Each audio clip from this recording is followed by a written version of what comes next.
ये कोई साधारण निशान नहीं, भगवान विष्णु के असली पद चिन्ह है। लेकिन ये यहाँ किसी पूजा के लिए नहीं, बल्कि एक महाशक्तिशाली असुर की छाती को हमेशा के लिए दबाए रखने के लिए है। यह कहानी है असुर गयासुर की। लेकिन रुकिए, वह कोई पापी या दुष्ट राक्षस नहीं, बल्कि भगवान विष्णु का इतना बड़ा भक्त था कि उसने कठोर तपस्या करके भगवान ब्रह्मा से वरदान पा लिया। वरदान था, जो भी मुझे देख लेगा या छू लेगा उसे सीधे मोक्ष मिल जाएगा। यह वरदान इतना शक्तिशाली था कि हर पापी भी सीधे मोक्ष पाने लगा। स्वर्ग नर्क खाली हो गए और यमराज का काम ही बंद हो गया। जब प्रकृति का संतुलन बिगड़ा तो देवताओं ने एक दिव्य छल किया। उन्होंने गयासुर से उसकी पवित्र देह पर यज्ञ करने की अनुमति मांगी।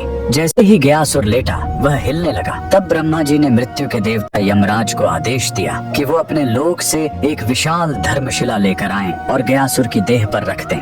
लेकिन गयासुर फिर भी हिलता रहा।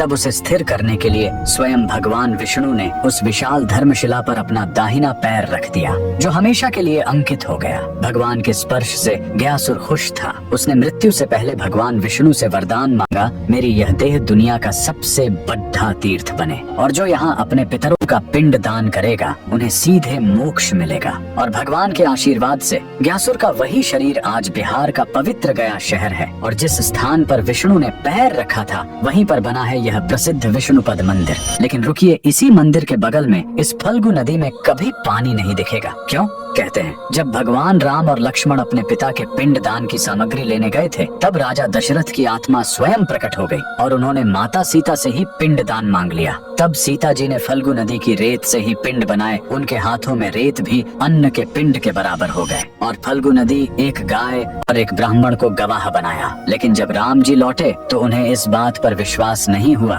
कि बिना सामग्री के पिंड दान कैसे हो सकता है। और राम के अविश्वास को देखकर तीनों गवाह डर गए और झूठ बोल गए। तब क्रोधित होकर सीता जी ने तीनों को श्राप दे दिया और फल्गु नदी को श्राप मिला कि तुम हमेशा सतह के नीचे ही बहोगी। कमेंट में जय श्री विष्णु जरूर लिखें।